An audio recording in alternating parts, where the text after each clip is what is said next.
یہ بھی ایک بہت بڑی برکت ہے کہ ہم ایک دوسرے کے ساتھ بیٹھ کر کھاتے ہیں، پیتے ہیں اور باتیں شیئر کرتے ہیں. ہمارے ساتھ تشریف فرما ہیں، مہمانوں کا تعارف کراتے ہیں. ہمارے ساتھ تشریف فرما ہیں ممتاز معروف مذہبی اسکالر ہیں، محکمہ اوقاف کے آپ ڈائریکٹر جنرل ہیں، ڈاکٹر سید طاہر رضا بخاری شاہ صاحب. السلام علیکم ڈاکٹر صاحب، بہت شکریہ آپ تشریف لائے، آپ کی بڑی نوازش. اچھا، میں نے ویسے ان کا، میں معذرت قطع کلامی کی، میں نے تعارف سوچا ہوا تھا ڈاکٹر صاحب کا میں کرواؤں گی، کیونکہ آج ہماری خوش قسمتی خواتین و حضرات کہ دونوں پینلسٹ جو اس وقت ہمارے نشریات کا حصہ ہیں یہ فیملی ممبر ہیں، اور یقین جانیں بڑی خوشی ہو رہی ہے کہ آج یہ دونوں ہمارے معزز مہمان آج کی نشریات میں ہمیں جو ہے بہت کچھ سکھائیں گے. سو ڈاکٹر صاحب دل کی گہرائیوں سے خوش آمدید. جی ہاں بالکل. اور دوسرے معروف مذہبی اسکالر، آپ اسلامی نظریاتی کونسل کے رکن بھی ہیں، ڈاکٹر محمد حسین اکبر صاحب. ڈاکٹر صاحب آپ کا بھی بہت شکریہ، السلام علیکم، آپ تشریف لائے. بہت شکریہ. اور معروف ثنا خواں، عالمی شہرت یافتہ ثنا خواں، خوش آواز خوش انداز ثنا خواں حافظ نور سلطان صدیقی ہمارے ساتھ تشریف فرما ہیں. السلام علیکم. وعلیکم السلام. آپ کا بھی بہت شکریہ، آپ تشریف لائیں.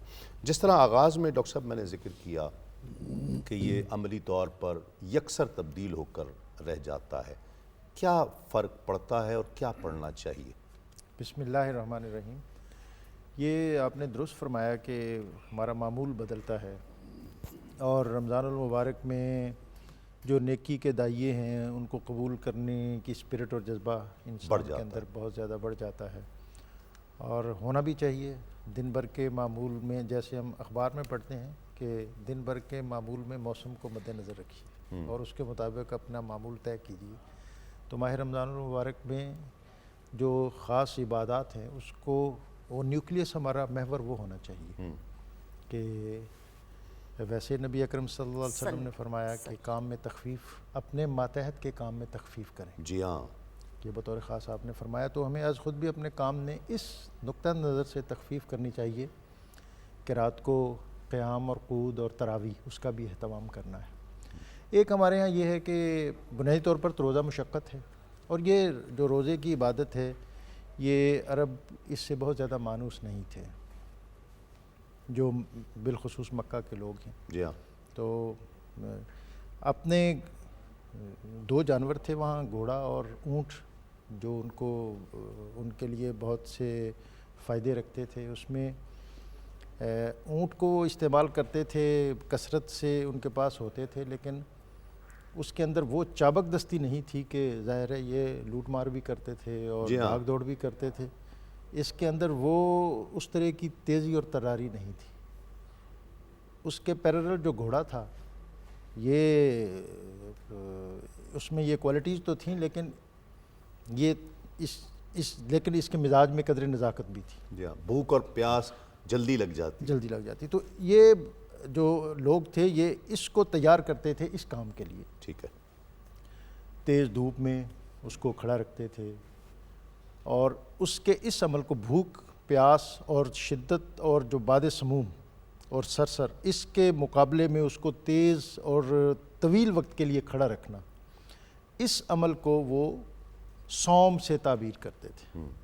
اور بنیادی طور پر یہ ایک مشقت تھی، اور یہ ایک تاثر اور تصور تھا عربوں کے ہاں، اور جس کے اندر ایک مشقت ہے اور ایک ایکسرسائز ہے اور ایک پریکٹس ہے، جس کو آنے والے وقت کے لیے خود مستعد ہونا ہے اور تیار ہونا ہے. جی ہاں. اب ہمارے ہاں یہ ہے کہ ہم تھوڑا سا اس میں آسودگی بھی ایک آ گئی ہے کہ اب میں روزے سے ہوں، اور اس لیے مجھے کام اتنا میں نے نہیں کرنا، اور اگر کوئی ضرورت سے زیادہ لوڈ آ رہا ہے تو تب بھی میں تھوڑا گھورتا ہوں کہ تجھے پتہ نہیں ہے کہ میں روزے سے ہوں. رمضان سے پہلے ہی کہہ دیتے ہیں کہ اچھا رمضان کے بعد دیکھیں گے، اور 8-10 دن کے بعد تو چیزیں اور کام موقوف ہو جاتے ہیں. لیکن اس کے برعکس جب ہم دیکھتے ہیں کہ نبی اکرم رسول محتشم صلی اللہ علیہ وسلم، آپ کا اور آپ کے ماں باپ جو ادوار ہیں اس میں، تو جو بہت بڑے مارکے ہیں وہ رمضان المبارک میں ہیں. از خود جو 2 ہجری کو بدر، 2 ہجری کو ہی رمضان المبارک یہ اس کے روزے فرض ہوئے ہیں، اور اس کے بعد یہ 12 رمضان سے لے کر 17 رمضان کو یہ بدر کا مارکہ ہے. پھر اسی رمضان المبارک میں فتح مکہ ہے. جو عظیم تر مارکہ ہے، اور ایک سفر ہے مدینہ منورہ سے مکہ مکرمہ تک، اور اس کے بعد ہم دیکھتے ہیں کہ باب الاسلام سندھ جو ہے اس کی فتح یہ ہمیں. اور اس موقع پر جب یہ لشکر سندھ میں داخل ہو رہا تھا تو کسی نے سوال کیا تھا کسی لشکری سے کہ روزے میں سفر میں اجازت ہے، روزے کی تخفیف کی مسافر کے لیے گنجائش ہے؟ تو اس نے کہا کہ یہ گنجائش تو ضرور ہے، لیکن روزہ دراصل انسان کے اندر تزکیہ، طہارت، پاکیزگی اور کردار، یہ سازی کے اوصاف پیدا کرتا ہے. تعمیر سیرت اور تشکیل کردار، اس کے جو زاویے اور زینے ہیں وہ آراستہ ہوتے ہیں. بالکل صحیح. اور اقوام جب دوسری قوموں پر، افراد جب دوسرے لوگوں پر، سوسائٹی اور تمدن جب دنیا پر فتح یاب ہوتے ہیں تو اس میں بنیادی چیز جو پرویل کرتی ہے وہ انسان کا کردار ہے اور کریکٹر ہے. تو یہی چیز ہمیں ماہ رمضان المبارک میں جو ہمیں ایک سبق ملتا ہے وہ یہ ہے کہ نبی اکرم رسول محتشم صلی اللہ علیہ وسلم اور آپ نے جو افراد تیار کیے اس کو ان چیزوں سے بالا تر کر کے ان کے اندر وہ اوصاف پیدا کیے جس کے سبب وہ جہاں جہاں اور جدھر جدھر کا انہوں نے رخ کیا تو اللہ تعالیٰ نے کامیابیاں اور کامرانیاں ان کے قدموں میں بچھا دی. واہ واہ، سبحان اللہ. سب جس طرح پروگرام کے آغاز میں آج کے موضوع کے حوالے سے ہم نے بات چیت کی، میں ضرور چاہوں گی کہ مجھے اور میرے ناظرین کو اس موضوع کے حوالے سے روشنی ڈالیے گا کہ کس طریقے سے ہم باقی 11 مہینوں میں جو یہ پریکٹس ایک مہینہ کرتے ہیں، ہم نماز بھی پابندی سے پڑھتے ہیں، ہم روزہ قائم کرتے ہیں، اپنے نفس پر قابو پاتے ہیں، ہم مواسات کا خیال رکھتے ہیں، حقوق العباد کا خیال رکھتے ہیں، ہم جتنا ہو سکتا ہے صاحب حیثیت افراد جتنا بھی اپنی حیثیت کے حساب سے، وسائل کے حساب سے، اپنے جتنے افراد ہوتے ہیں جن کے پاس کم وسائل ہوں ان کا خیال رکھتے ہیں. حقوق العباد کا جو جذبہ ہوتا ہے وہ عروج پر نظر آتا ہے. تو عملی زندگی میں باقی 11 مہینوں میں ہم کس طریقے سے اپنے رویوں میں تبدیلی لا سکتے ہیں؟ اعوذ باللہ من الشیطان اللعین الرجیم، بسم اللہ الرحمن الرحیم، الحمدللہ رب العالمین، والصلاة والسلام علی خاتم الانبیاء والمرسلین وعلی آلہ الطیبین وعلی صحابہ المنتجبین. بہت بہت شکریہ. خداوند متعال نے جس طرح ڈاکٹر صاحب بھی فرما رہے تھے کہ عرب اس چیز سے آشنا نہ تھے، جب قرآن کا حکم نازل ہوا تو اس میں خداوند متعال نے سابقہ امتوں کا حوالہ دے کے بات شروع کی. اور انداز تخاطب اتنا پیارا تھا کہ اے ایمان والو، اس کا ترجمہ یہ کہہ دوں کہ اے میرے پیارو. پیار، محبت اور مواسات جو ابھی بات چل رہی ہے، اللہ نے گفتگو کا انداز ہی ایسا ہی پیش کیا کہ لوگوں کو بڑے پیار اور محبت سے بلایا، اور پھر یہ بتا دیا کہ گھبرانے کی بات نہیں ہے، یہ چیز صرف آپ کو تکلیف و مشقت نہیں دی جا رہی، بلکہ کما کوتب علی الذین من قبلکم، اسی طرح جس طرح پہلی قوموں کو یہ تکلیف دی گئی تھی، ان پہ روزہ فرض کیا گیا تھا، آپ پہ بھی اسی طرح.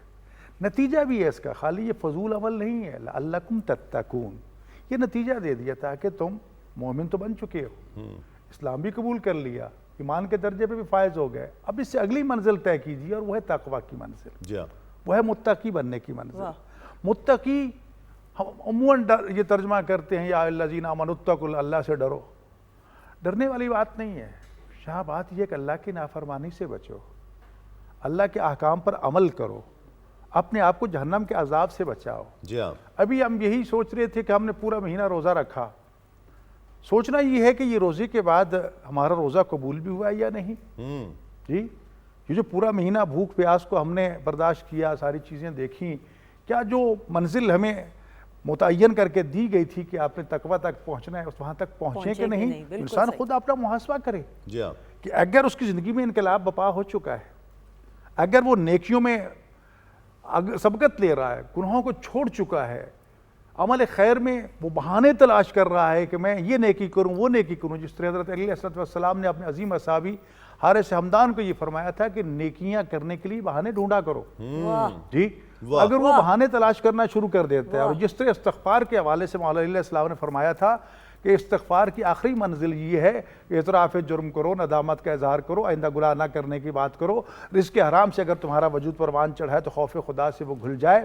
آخری منزل یہ بتائی تھی کہ جس دن تم اللہ کی اطاعت کرتے ہوئے مشقت کو اپنے لیے نعمت سمجھو اور اس مشقت اور تکلیف سے لطف اندوز ہونا شروع ہو جاؤ، اسی طرح جس طرح گناہ کی لذت سے لطف اندوز ہوا کرتے تھے، تو سمجھ لو واقعاً تم نے تقوی کی منزل پا لی، تم نے واقعاً توبہ کر لی۔ سبحان اللہ۔ اور پھر یہ رمضان خود لفظی اس کے معنی جو ہیں اس میں پیغام موجود ہے۔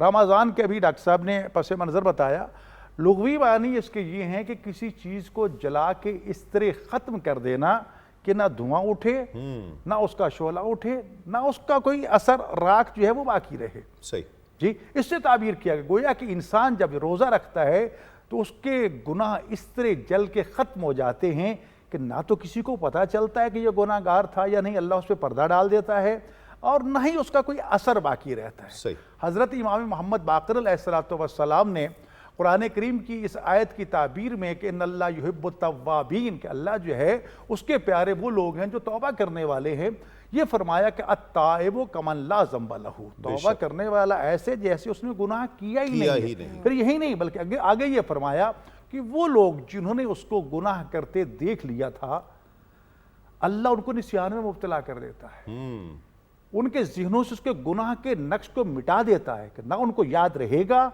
نہ اس کو تان و تشنی کر سکیں گے، اور زمین کے ان ٹکڑوں کو حکم دیتا ہے جہاں پر اس سے گناہ سرزد ہوا تھا، اس کے گناہ کے نشان مٹا دو، تاکہ روز قیامت کی زمین کے ٹکڑے اس کے گواہ بن کے نہ آئیں۔ تو روزے کی برکات، جیسا کہ آپ نے سوال کیا، صرف بھوک اور پیاس کا نام نہیں ہے، سر کے بالوں سے لے کر پاؤں کے ناخنوں تک پورے وجود کا روزہ ہونا چاہیے، اور اس روزے کا اثر جو ہے لعلکم تتقون جو کہا گیا، وہ ہمیشہ ہمیشہ کے لیے پورا سال رہنا چاہیے۔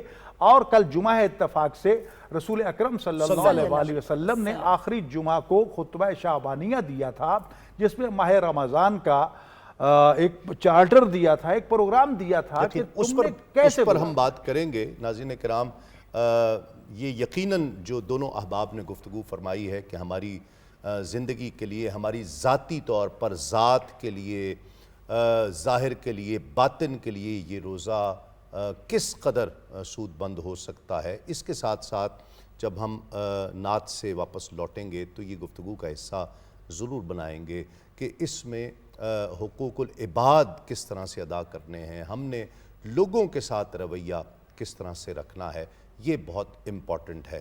وہ جو ڈاکٹر صاحب نے بھی فرمایا نا کہ ہم پہلے سے کہہ دیتے ہیں کہ یار میں روزے سے ہوں، بس ابھی بات میں کریں گے، یہ ہمیں ڈسکس کرنا ہے کہ ہمیں وہ رویہ کیا اپنانا ہے۔ حافظ نور سلطان صدیقی صاحب ہمارے ساتھ تشریف فرما ہے، کلام شامل کرتے ہیں۔ حافظ صاحب بسم اللہ۔ بسم اللہ جی۔ غم سبی راہ تو تسکین میں ڈھل جاتے ہیں،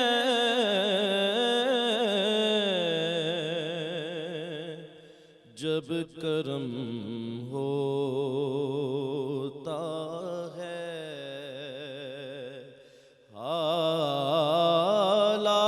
حالات بدل جاتے ہیں،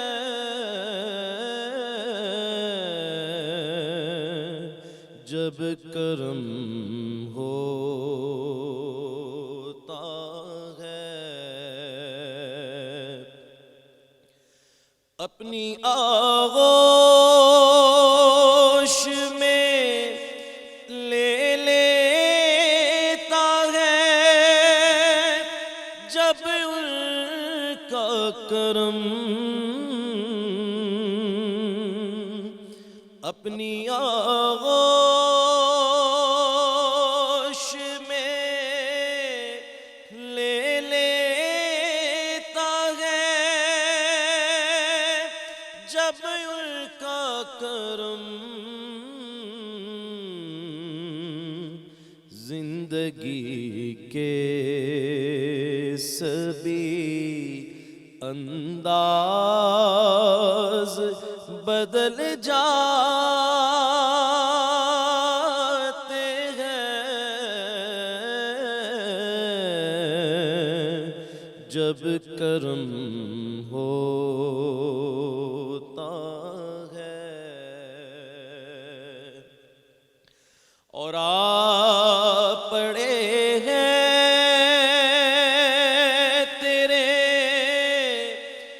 قدموں میں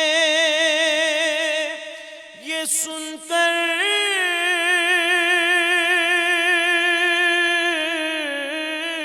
ہم بھی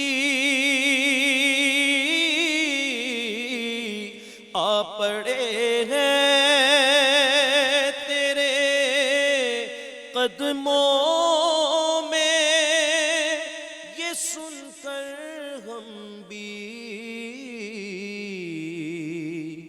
جو تیرے قدموں میں گرتے ہیں سنبھل جاتے ہیں،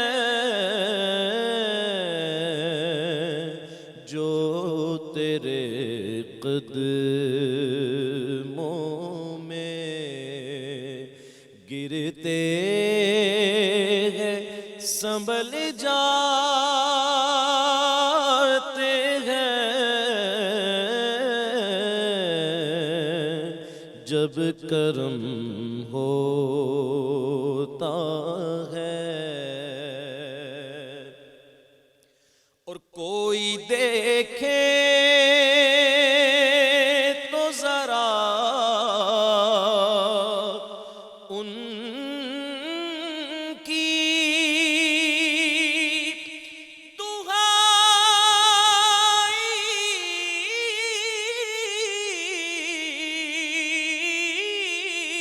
دے کر، کوئی دیکھے تو ذرا ان کی دہائی دے کر، عشق صادق ہو تو پتھر بھی پگھل جاتے ہیں، عشق صادق ہو تو پتھر بھی پگھل جاتے ہیں، جب کرم ہوتا ہے۔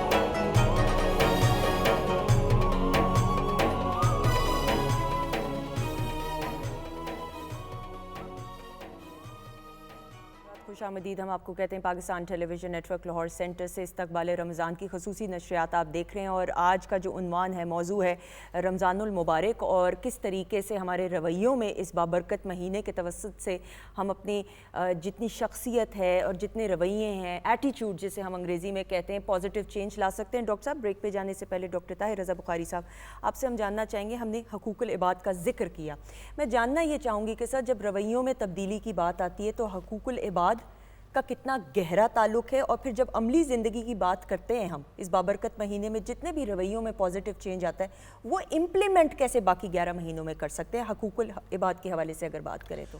بنیادی طور پر تو یہ مہینہ جو ہے اس کے اندر جو رویے مستحکم ہوں اس کا عملی منظر اور مظہر 11 ماہ میں نظر آنا چاہیے، اور اگر وہ 11 ماہ میں نہیں ہے تو پھر یہ ایکسرسائز یہ پراپر ہم نہیں کر سکے۔ اور نبی اکرم رسول محتشم صلی اللہ علیہ وسلم نے تو اس میں بہت جزیات میں جا کر چیزوں کی نشاندہی فرمائی، جیسے بریک سے قبل ڈاکٹر صاحب جس خطبے کی طرف اشارہ فرما رہے تھے کہ نبی اکرم صلی اللہ علیہ وسلم ماہ شعبان کے آخری روز آپ نے جو خطبہ ارشاد فرمایا، یا باقی الخیر اقبل قد اظلکم شہر عظیم شہر مبارک، کہ نیکی کے طلبگار آگے بڑھ، تم پر ایک عزتوں، عظمتوں اور برکتوں والا مہینہ سایہ فگن ہونے والا ہے، جس کے دن میں اللہ تعالیٰ نے روزے کو فرض کیا ہے، اور جن کے راتوں کے قیام کو تمہارے لیے بابرکت بنایا ہے، اور پھر اس میں ایک ایسی شب ہے جس کی عبادت 1000 مہینے سے سبحان بہتر ہے۔ اللہ، واہ۔ اور اس میں آپ نے بطور خاص فرمایا ہوا شہر المواسات، یہ غم خواری اور غم گساری کا مہینہ ہے۔ صحیح. اور پھر اس میں آپ نے رغبت پیدا کی دلائی روزہ افطار کروانے کی. اور صحابہ نے عرض کی یا رسول اللہ اگر شکت نہ ہو، ہمت نہ ہو، استعداد نہ ہو، تو آپ نے فرمایا خواہ وہ دودھ کی معمولی لسی ہو یا کھجور کا معمولی ٹکڑا ہو، اور اس کے بدلے میں اللہ اتنا اجر دے گا جتنا روزہ رکھنے والے کو ہے. واہ. تو یہ ایک اشتیاق اور شوق اس کے اندر اللہ تعالیٰ نے رکھا. اور پھر اس کو شہر الصبر، یہ صبر کا مہینہ صبر ہے کا اور مہینہ. صبر کی جزا جنت ہے. اور پھر اسی میں آپ نے فرمایا کہ جو کوئی اس ماہ مبارک میں اپنے دسترخوان کو دوسروں کے لیے آراستہ کرے اور اپنے ماتحت کے کام میں تخفیف کرے تو اس کے لیے جنت کی بشارت ہے. تو گویا یہ سبحان پورا اللہ. مہینہ جو ہے سر جیسا ہم کیسی گولڈن اپرچونٹیز ہیں، ہر ایک عمل کے پیچھے کیا کیا نیکی اور ثواب ملے. اور آپ سوچیں ڈاکٹر صاحب کتنی بڑی بات روانی میں کہہ گئے کہ ہم اپنے ماتحت کے ساتھ کس طرح سے رویہ، یہ بہت امپورٹنٹ ہے. یعنی ہمارے ہاں یہ تو ہمارا سارا روب جو ہے سوچتے ہی وہ نہیں. گرتا ہی ماتحت کے اوپر ہے. ماتحت کے اور اوپر. پھر اس میں بطور خاص یہ بھی درخواست کرنا چاہوں گا، عرض کرنا چاہوں گا کہ ہمارے اپنے دسترخوان ہمارے گھروں میں تو خوب سج دھج سے بنتے ہیں، سنورتے ہیں، اور ساری احتیاط جو ہے وہ باہر کے ملازم کے لیے ہوتی ہے. جی ہاں. اور اچھا اس پھر میں ہر گھر میں ڈاکٹر صاحب ہر گھر میں ایک ملازم ہے،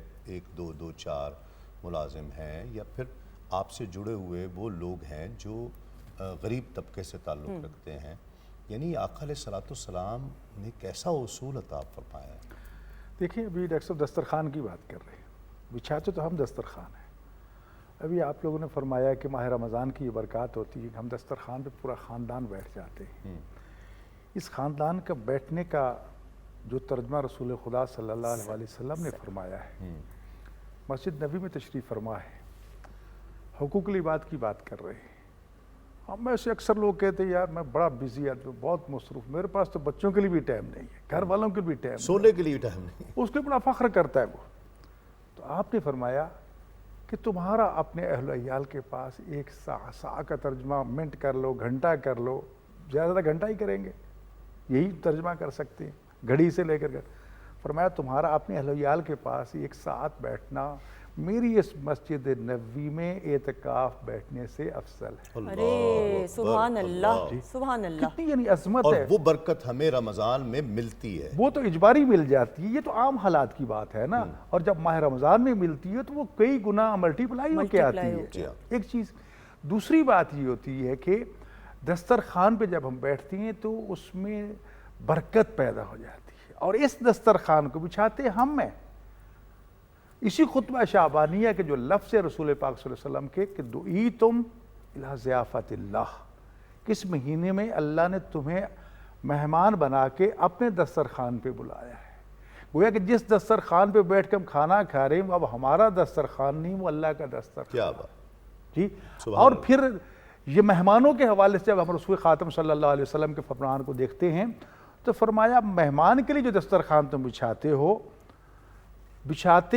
دسترخوان یہ تمہیں اعزاز دیا گیا ہے، لیکن اس پہ جو کھانے موجود ہیں وہ مہمان خود لاتا ہے جو اس کا نصیب ہے، اور تمہارے لیے بھی لے کے آتا ہے. کیا بات، سبحان اللہ. اور جب جاتا ہے تو تمہارے گھر کی بلائیں، مصیبتیں، تکلیفیں، دکھ سارے لے کے باہر چلا جاتا ہے. کیا بات. تو یہ دسترخوان کوئی معمولی دسترخوان نہیں ہے. ہمیں کوئی وڈیرا جو ہے وہ افطاری پہ بلا لے، ہم کہتے ہیں آج ہماری فلاں بڑے کے پاس افطاری ہے. اللہ سے بڑا کون ہے کائنات میں جو کہہ رہا ہے دعیتم الی ضیافت اللہ، تمہیں اللہ کی دعوت دسترخوان پہ دعوت دی جا رہی ہے. تو جب اللہ کے دسترخوان پہ آنا ہے تو پھر دسترخوان کے کچھ آداب بھی ہیں. کہا گیا سب سے پہلے تو اپنی آنکھ پہ کنٹرول رکھو. بوٹیاں تلاش نہ کرو. یعنی نہیں بوٹیاں نہیں. اچھا بوٹیاں تو آپ اس کی تعبیر کر رہے ہیں. نظر رکھنے کا مقصد یہ ہے کہ اس کو حرام سے بچاؤ، آپ کی نگاہیں حرام کی طرف نہ اٹھیں. اچھا جی. ہاتھ پہ کنٹرول رکھو. جی. یہ نہیں ہے کہ اور یہ جو آداب کھانے کے ان میں بھی آ جاتے ہیں کہ اپنے سامنے سے کھاؤ، ادھر سے نہ اٹھاؤ بھائی. جی. دوسری بات یہ ہے کہ ہاتھ کسی جو کھانا کھا رہے ہیں کسی مظلوم کا حق نہ ہو. جی. اس پہ ظلم نہیں ہونا چاہیے. جی ہاں. تو یہ چیزیں پیغام ہیں. روزہ صرف بھوکا اور پیاسا رہنے کا نام نہیں ہے. رسول اکرم صلی اللہ علیہ وآلہ وسلم کہ سامنے ایک خاتون کسی کی غیبت کر رہی تھی تو فرمایا جاؤ اس کو کھانے کے لیے دو. تو جب اسے پیش کیا کہنے لگے یا رسول اللہ میں تو روزے کے ساتھ ہوں. کہا غیبت کر کے اپنے سکے مردہ بھائی کا گوشت کھا رہی ہو, قرآن نے یہ تعبیر پیش کی ہے نا جی, تو پھر کہتی میں روزے کے ساتھ ہوں. اللہ میں یہاں کہا کرتا ہوں دنیا کے معمولی ڈاکٹروں کے کہنے پر جی ریڈ میٹ چھوڑ دو, فلاں چیز چھوڑ دو, سب کچھ چھوڑ دو, یعنی حلال چیزیں چھوڑ دیتے ہیں. اللہ کے کہنے پہ حرام چیزیں چھوڑنے کو تیار نہیں ہوتے. یہ ماہ رمضان ہمیں اس کی عملی پریکٹس کراتا ہے کہ اللہ کی راہ میں اگر بھوکا رہنا پڑے, حرام کو چھوڑنا پڑے, تو یہ بہترین مثال ہے. یقیناً جی, اور یہ جو غیبت کی مثال دی گئی ہے نا, اگر ریڈ میٹ کھانے سے بیماریاں ہو جاتی ہیں یا کسی کو بلڈ پریشر ہائی ہو جاتا ہے, تو جو سگے مردہ بھائی کا گوشت کھا رہے ہو کیا اس کا اثر نہیں ہوگا؟ اس کا وبال کتنا ہے, کتنا ہوگا. یہ قتل و غارت, یہ لوٹ مار, یہ تباہی و بربادی, یہ ماہ رمضان میں مہنگائی, یہ چیزوں کی قیمتیں کئی گنا کرنا کرانا, کہ یہ کوئی چھوٹا ظلم ہے؟ استغفر اللہ. جی, یہ اسی رزق حرام کا تو اثر ہے. جی تو اس لیے روزہ یہ بھی فرماتا ہے کہ یہ جو افطاری کی طرف اشارہ کیا گیا, اس میں یہاں تک اسی خطبے میں اجمالا فرمایا گیا اگر ماہ رمضان میں ایک مسکین کو, ایک فقیر کو تم روزہ افطار کرواتے ہو نا, جہاں تمہیں روزہ کا ثواب ملے گا کہ تم واقع روزے دار ہو, تم بھی روزے دار ہو, ایک روزے کا ثواب بھی ملے گا. وہاں یہ فرمایا کہ بنی اسماعیل میں سے ایک غلام کو آزاد کرانے کا ثواب بھی ملے گا. اسماعیل کون ہے؟ جو رسول اکرم صلی اللہ علیہ وسلم کا خاندان. بے شک بے جی, شک. تو اتنی بڑی عظمت ہے اس افطاری کے حوالے سے. افطاری کیا لوگ بھوکے نہیں, بے شک. لوگوں کو جذب کیا جاتا ہے, بلایا جاتا ہے, اور یہ کہا گیا کہ اس بھوک پیاس سے دوسروں کی بھوک اور پیاس کو سیکھو ایک, اور روز قیامت میدان محشر کی بھوک اور پیاس کو یاد کر کے اس کے لیے تیاری کرو کہ اس کا انتظام ہم نے کیا کرنا ہے. یقیناً. تو روزہ میں دنیا کا پیغام بھی دیتا ہے, آخرت کے لیے بھی تیاری کا سبق دیتا ہے. نعت شامل کرتے ہیں جی. حافظ نور سلطان صدیقی ہمارے ساتھ تشریف فرما ہے. بسم اللہ. بسم اللہ جی. اپنے دامان شفاعت میں چھپائے رکھنا, اپنے دامان شفاعت میں چھپائے رکھنا,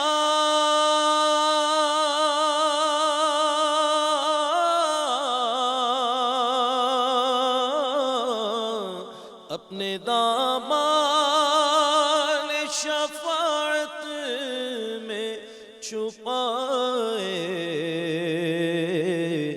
رکھنا, میرے سرکار میری بات بنائے رکھنا, میرے سرکار میری بات بنائے رکھنا. آپ یاد آئے تو پھر یاد نہ آئے کوئی, آپ یاد آئے تو پھر یاد نہ آئے کوئی,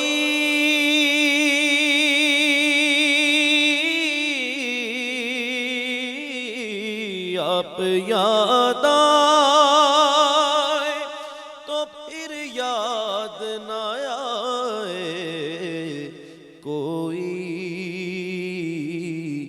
غیر کی یاد میرے دل سے بھلائے رکھنا, میرے سرکار میری بات بنائے رکھنا. اور میں نے مانا کہ نکما ہوں مگر آپ کا ہوں, میں نے مانا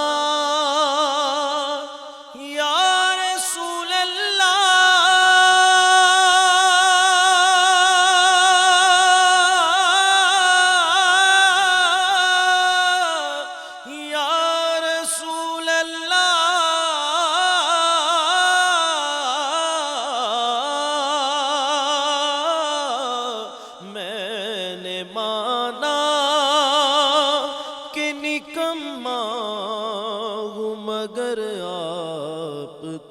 ہوں مجھ نکمے کو بھی سرکار نبھائے رکھنا، مجھ نکمے کو بھی سرکار نبھائے رکھنا،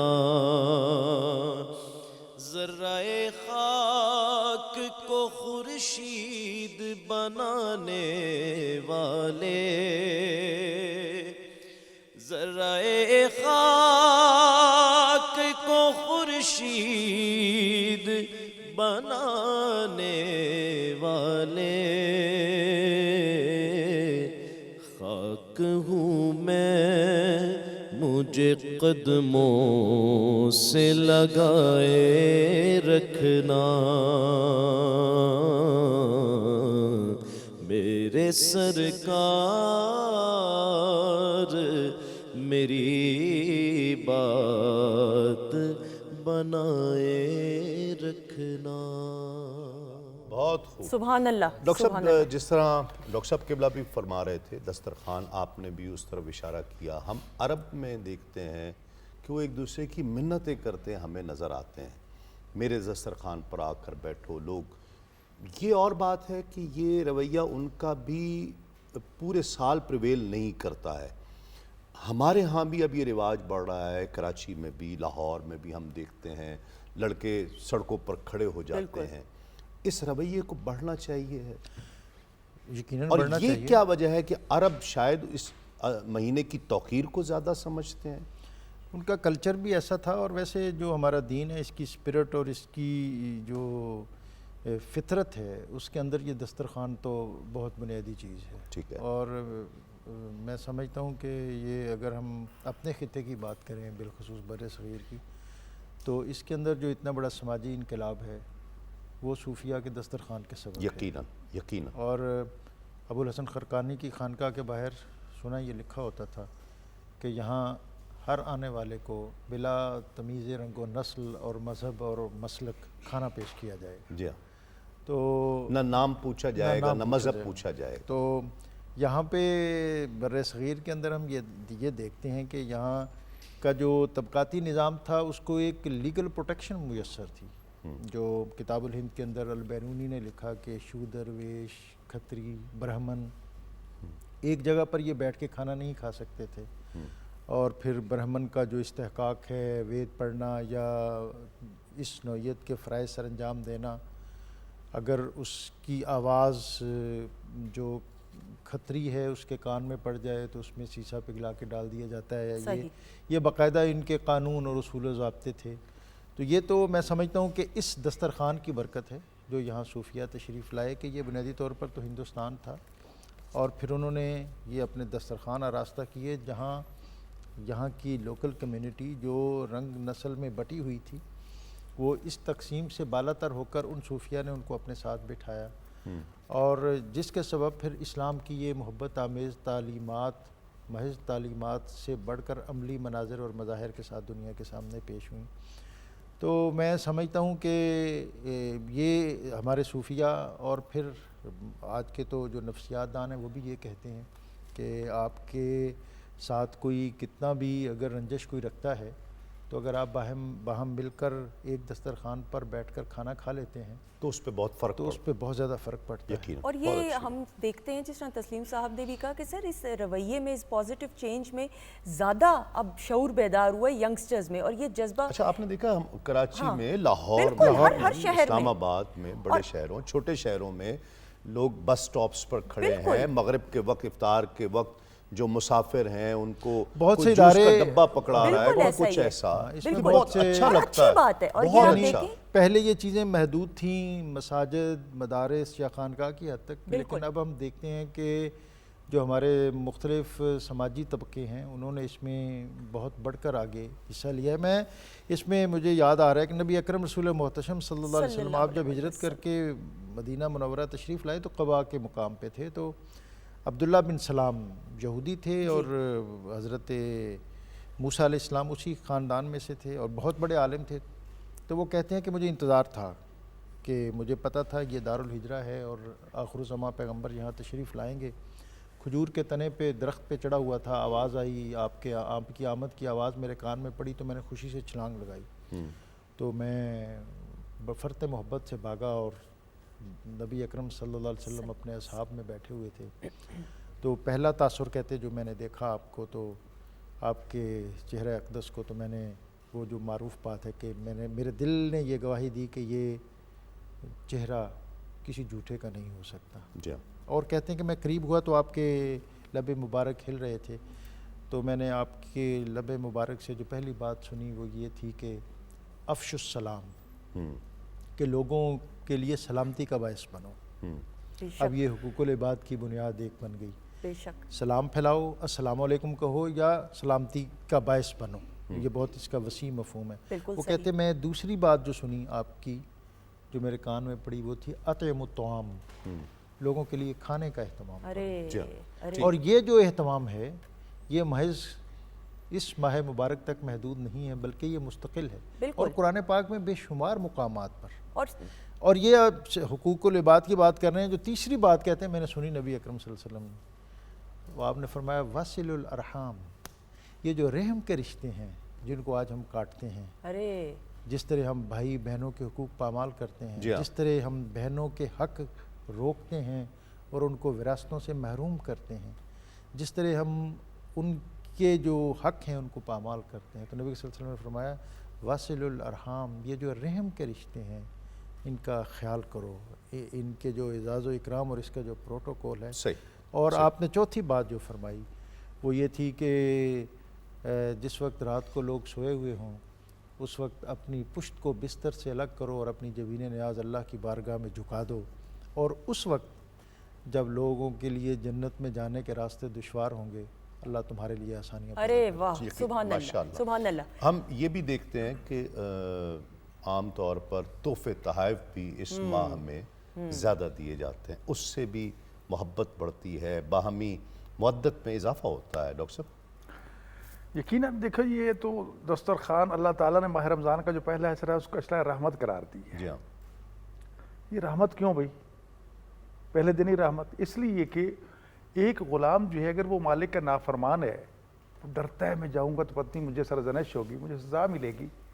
جی خدا نے اس خوف کو دور کرتے ہوئے پہلے عشرے کو رحمت کا بنا دیا. ڈرنے کی ضرورت نہیں، آ جاؤ میرے دسترخوان پہ آ جاؤ. جب آ گئے تو پھر دوسرا مغفرت کا بنا دیا، تیسرے میں نجات دے دی. دسترخوان کی بات ہو رہی ہے مدینہ منورہ میں. امام حسن مجتبیٰ علیہ السلام جن کا لقب بھی کریم اہل بیت ہے، آج بھی دسترخوان بیچتا ہے اور ہر روز بیچتا ہے.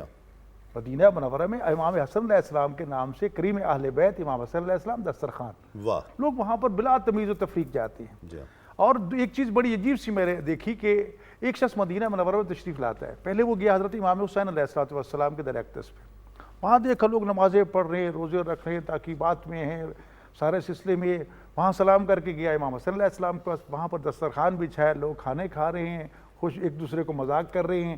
حیران ہو گیا کہ میں نے ادھر کیا دیکھا ہے ادھر کیا دیکھا ہے. تو سوال کرتا ہے امام حسن علیہ السلام سے کہ فرزند رسول مجھے سمجھ نہیں آ رہی کہ آپ کے بھائی کے ہاں گئے ہوں تو وہاں نمازیں، روزے، تاکیبات، یہ چیزیں، قرآن کی تلاوت، یہاں آئے ہوں تو کھانا پینا، یہ وہ سلسلہ، اس سنت کو اپناؤں یا اس کو اپناؤں؟ تو فرمایا دونوں کو. میرا بھائی جو ہے وہ نماز، روزہ، قرآن اس کی تلقین کر کے روحانی غذا مہیا کر رہا ہے اور میں دسترخوان بچھا کے جسمانی غذا مہیا کر رہا ہوں. اور وہ واقعہ مشہور ہے مولا علی علیہ السلام کا اور یہودی کا. جب ایک یہودی باغ سے گزرا، بھوک لگی کہ تو مولا علیہ السلام مزدوری کر رہے ہیں تو پوچھا کھانے کچھ مل جائے؟ کہا وہ کھجور کے ساتھ میں روٹی اویزہ ہے، اتار کے کھا لو. اس نے اتاری، توڑنے کی کوشش کی، ٹوٹ نہیں رہی تھی، بڑی مشکل توڑا. دیکھتا ہے کہ یہ کون ہے کیا ہے، تو فرمایا کہ لگتا ہے کہ تم نرم و نازک کھانا کھانے کے عادی ہو تو یہ چھوڑ دو اور چلے جاؤ دسترخوان مدینہ میں. امام حسن کا پوچھ لینا، تمہیں وہاں پر ہر قسم کا کھانا مل جائے گا. جب وہاں پہنچا تو کھانا بھی کھا رہا ہے اور ایک لقمہ کھاتا ہے ایک چھپا لیتا ہے، کھاتا ہے. امام حسن علیہ السلام کی نظر پڑی، پوچھا بھی تیرا کوئی اور بھی ساتھی ہے تو بلا لے اس کو. کہا میرا تو کوئی نہیں، میں نے ایک مزدور کو دیکھا ہے جس کا کھانا اتنی خشک روٹی تھی جو کی کہ مجھ سے تو چبائی نہیں گئی. تو فرمایا یہ اسی علی ابن ابی طالب کا دسترخوان ہے. اور آج ہم دیکھتے ہیں مجالس میں امام حسین علیہ السلام کو یاد میں بات ہو رہی ہے، یعنی اس میں کبھی کسی نے پوچھا گیا بھی تو کون ہے، کہاں سے آ رہا ہے، کدھر سے جا رہا ہے. دسترخوان ہے، اس کھانے کو کھا رہے ہیں. اور یہ بہت اچھی رغبت ہے، اس سے قریب ہونا چاہیے، اور یہ اسلام اس کی تلقین کرتا ہے کہ دسترخوان بچھایا کرو. رواداری کی طرف ہم آ رہے ہیں، برداشت کی طرف آ رہے ہیں. رسول اکرم صلی اللہ علیہ وسلم نے اسی لیے یہاں خطبہ شعبانیہ قبلہ میں معذرت چاہوں گا، ہم لوٹ کر آئیں گے اور رواداری پر یقیناً بات ہوگی. نعت شامل کر لیتے ہیں. ہمارے ساتھ جو بچی ماشاءاللہ بہت اچھا پڑھنے والی نورینا امتیاز، السلام علیکم. السلام علیکم بیٹا جی. خوش آمدید. پہلے تو بہت خوشی ہوئی آپ ماشاءاللہ اس پروگرام کا حصہ ہو. نعت شامل کرتے ہیں. یہ بہت اچھا پڑھنے والی بچی ہے اور بہت اچھی آواز کا اضافہ ہے شعبہ نعت میں. جی بسم اللہ. بسم اللہ. کوئی سلیقہ ہے آرزو کا، کوئی سلیقہ ہے آرزو کا، نہ بندگی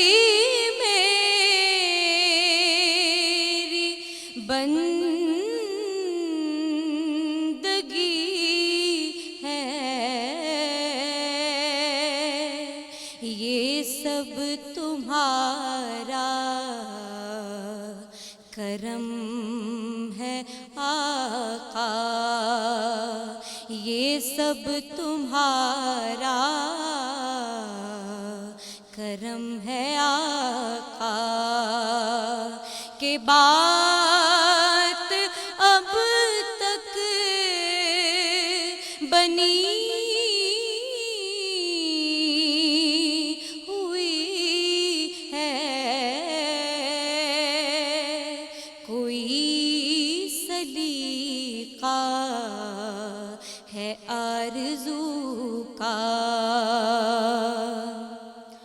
کسی کا احسان کیوں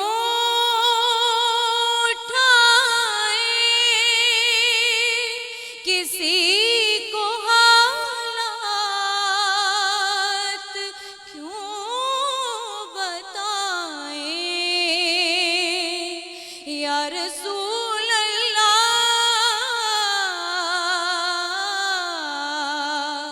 کسی کا احسان کیوں اٹھائیں، کسی کو حالات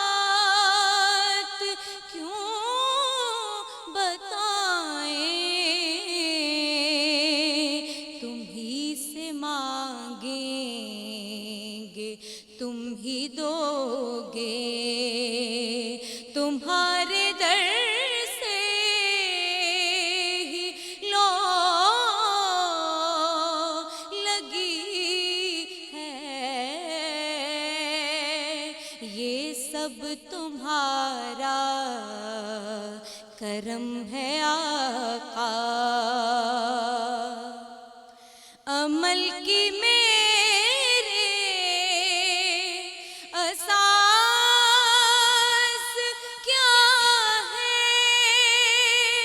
بجز ندامت کے پاس کیا ہے، رہے سلامت نبی سے نسبت، میرا تو بس آسرا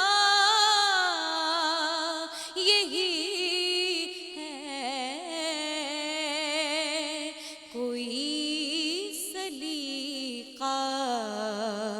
ہے آرزو کا، عطا کیا مجھ کو درد الفت، کہاں تھی یہ خطا کی قسمت، میں اس کرم کے کہاں تھی قابل، حضور کی برکت